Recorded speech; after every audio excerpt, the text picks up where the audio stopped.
Percaya nggak sih, dalam 5 tahun aja, cerita Genshin Impact itu udah berubah total. Nah, hari ini kita bakal telusuri bareng-bareng evolusinya.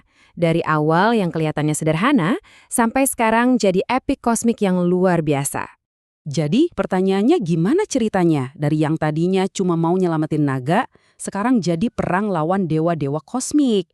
Nah buat ngerti itu, kita harus balik lagi ke awal banget dan lihat gimana ceritanya berubah, tahap demi tahap. Coba kita ingat-ingat lagi deh, di awal. Kisah kita di Mondstadt itu rasanya kayak dongeng ya kan? Kita dikenalin ke dunia Teyvat lewat konflik yang jelas banget, musuh yang gampang dipahami, pokoknya pengantar yang sempurna. Misi kita waktu itu simpel banget. Ada The Fallen, naga pelindung yang kena sihir jahat Abyss Order, dan tugas kita ya kerja bareng teman-teman baru buat nyelamatin dia. Klasik banget. Alurnya juga lurus banget. Kita nyari kembaran kita, ketemu ancaman lokal. Terus kita bongkar siapa dalangnya, dan akhirnya kedamaian pulih kembali. Fondasi cerita yang sangat sederhana tapi pas banget buat permulaan. Tapi begitu kita keluar dari Mondstadt, semua langsung berubah. Cerita yang tadinya simpel, tiba-tiba digantikan sama era baru yang jauh lebih rumit, yang didominasi sama satu organisasi bayangan.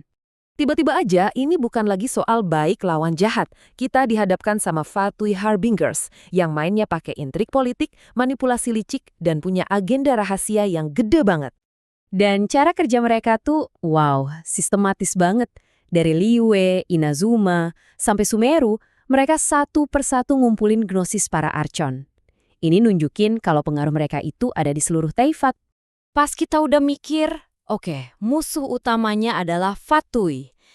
Cerita Fontaine datang dan membalikan semuanya. Ternyata ada ancaman yang jauh lebih besar dari Fatui. Ingat ramalan kuno yang mengerikan ini? Ternyata ini bukan sekedar kutukan biasa. Ini adalah hukuman dari kekuatan yang lebih tinggi, Celestia, atas dosa masa lalu Fontaine. Konsekuensi yang nggak bisa dihindari. Dan coba bayangin, Furina, Arkon Hydro versi manusianya, harus menanggung penderitaan dan pura-pura selama 500 tahun cuma buat ngakalin hukuman itu. Luar biasa! Disinilah kita baru benar-benar sadar. Celestia itu bukan cuma pulau melayang di langit. Ia adalah otoritas absolut, prinsip surgawi. Aturan mereka itu mutlak dan gak bisa dilanggar, bahkan oleh dewa sekalipun.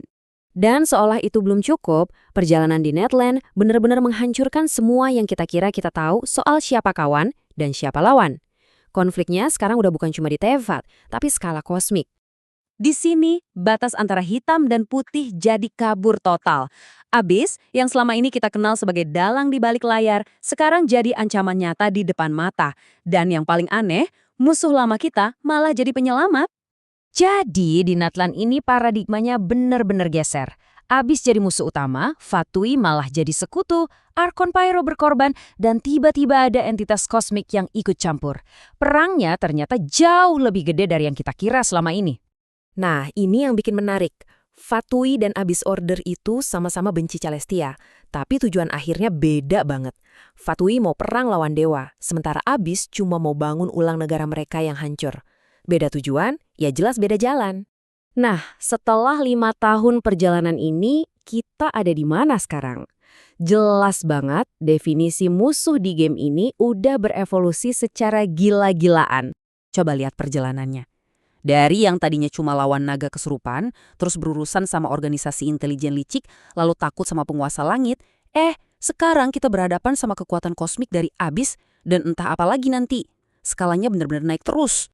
Dengan semua musuh ini, di atas, di bawah, bahkan di antara kita, pertanyaan terbesarnya sekarang adalah apa sih sebenarnya arti menjadi seorang traveler di tengah semua ini? Karena pada akhirnya pilihan kitalah yang bakal menentukan nasib Teyvat.